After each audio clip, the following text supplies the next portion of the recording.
Quel est le sens de mon existence? Quel est le but de ma vie? Voilà deux questions fondamentales qu'il est tout à fait normal de se poser, qu'on s'est déjà certainement posées. Bienvenue pour cette deuxième vidéo. Si vous avez regardé la première vidéo qui traitait de comment tout a commencé, vous avez peut-être certains indices par rapport à la réponse à cette question. Eh bien, le sens de notre existence, c'est évidemment Dieu. Et pourquoi? Parce que, un, il nous a créés, donc on appartient à 100% à Dieu. Et puis, deux, il nous a rachetés du péché et de la mort en envoyant son Fils unique. Donc, on appartient à 200% à Dieu. Donc, le sens de notre vie, c'est 200% Jésus-Christ. Magnifique. Quel est le but maintenant de notre vie? L'argent, belle maison, des vacances perpétuelles, l'oisiveté, une belle famille, aller habiter dans un pays chaud. Tout ça, c'est super. Et c'est peut-être voulu par Jésus, pour vous. Voilà, c'est tout à fait possible. Tout ça n'est pas mal, mais ce n'est pas le but premier de votre vie. Le but premier de la vie de tout un chacun, c'est de chercher Dieu et si possible le trouver dès ici-bas. Une phrase de Jésus-Christ, le royaume des cieux est déjà ici, sur terre. Petite parenthèse, pour tous les intellectuels qui nous regardent, j'ai bien conscience que toute cette histoire de Satan rejeté du ciel après avoir rejeté le projet de notre Seigneur Jésus-Christ, de la Sainte Trinité, avec un tiers des anges rejetés sur terre, dans les enfers, avec Adam et Ève qui ont mangé le fruit défendu, qui n'ont donc pas écouté la voix de Dieu, mais plutôt celle de Satan, et qui ont été chassés du jardin d'Éden. Je comprends que tout ça, c'est très compliqué à capter. Ça a l'air d'être des fadaises. D'accord? J'ai tout à fait conscience de cela. Une autre phrase de Jésus-Christ, si vous ne redevenez pas comme des petits-enfants, vous n'aurez pas accès au royaume des cieux. Une autre phrase encore plus importante. Merci, Père, dit Jésus-Christ, d'avoir caché cela aux savants et de l'avoir révélé aux tout-petits. Donc j'invite les intellectuels à vraiment retrouver une âme d'enfant. Je ferme cette parenthèse. Le but de notre vie, donc, c'est de chercher Dieu et de le trouver. Alors, où se trouve Dieu? Parce que pour chercher quelqu'un, il faut savoir où il se trouve. Eh bien, j'ai fait un petit graphique derrière moi, vous voyez, ici derrière. C'est le graphique de notre âme. Alors, c'est une question qui m'a taraudé énormément. On dit qu'on a une âme, mais il n'y a personne qui décrit cette âme. Je veux savoir. Il doit y avoir un texte. J'invite les intellectuels à faire la même recherche. Une de mes saintes préférées, Sainte Thérèse d'Avila, docteur de l'Église, grande mystique, a écrit un bouquin sur l'âme. Magnifique. Ça s'appelle Le château intérieur. Je ne vais pas aller en détail dans ce qu'elle décrit, mais elle dit que notre âme, l'âme de tout un chacun, est comme un château avec plusieurs couches successives. Et au plus on va à l'intérieur de ce château, au plus on se rapproche de Dieu. Et Dieu vit à la pièce centrale de ce château. Et il est enfermé dedans. Voilà.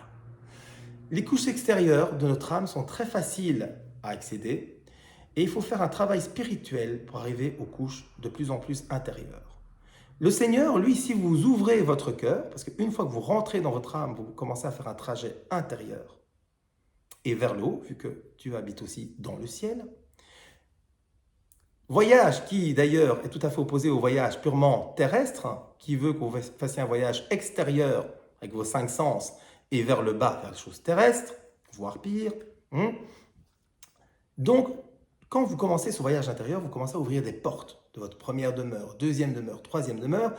Et puis, comme vous avez ouvert la petite porte de votre vous intérieur, Dieu fait le voyage inverse et vous rejoint vers la quatrième demeure et vous attire avec lui à l'intérieur, vers la septième demeure. Donc, c'est absolument fantastique. C'est une de mes grands projets, arriver à cette demeure ultime. Voilà, j'espère qu'un jour j'y arriverai, c'est une de mes grandes espérances.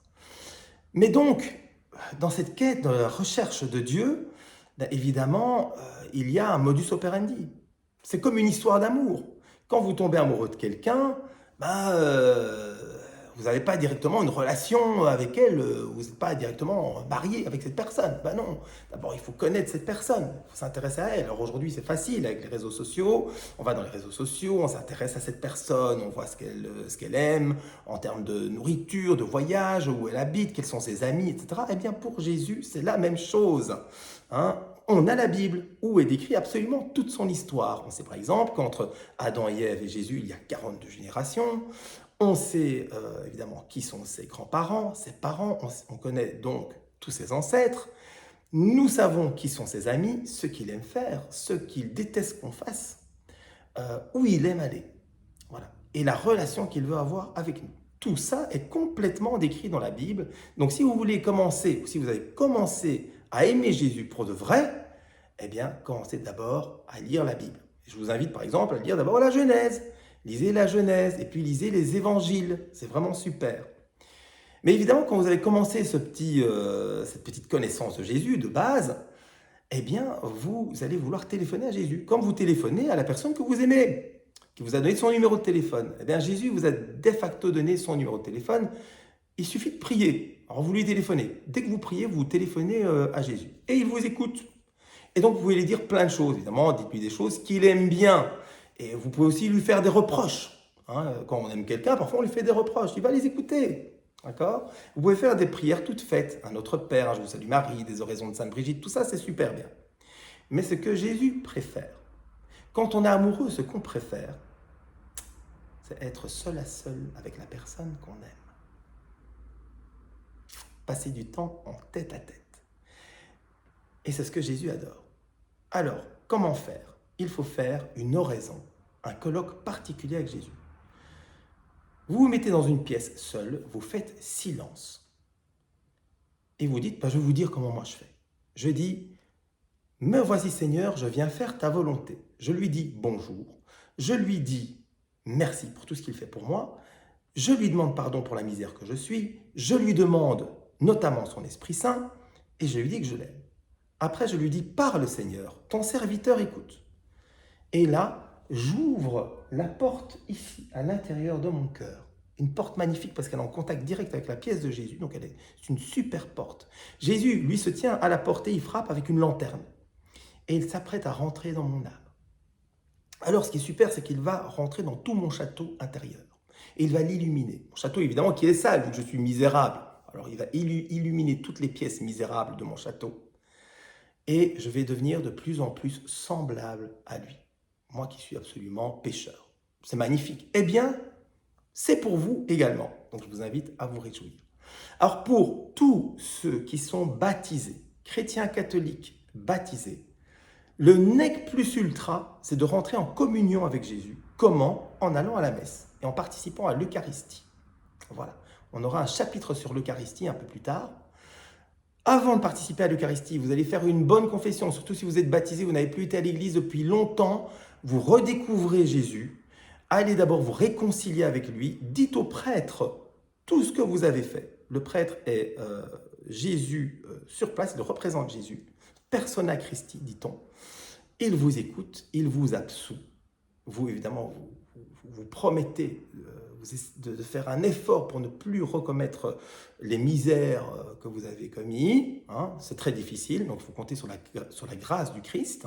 Et puis vous participez à l'Eucharistie, et là, c'est le sommet. Vous fusionnez avec Jésus. Alors là, absolument fabuleux. Le moment extraordinaire de votre semaine ou de votre journée.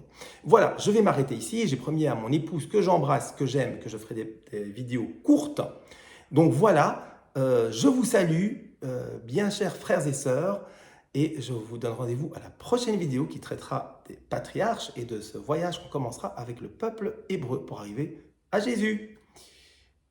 Bonne soirée, bonne journée, à bientôt.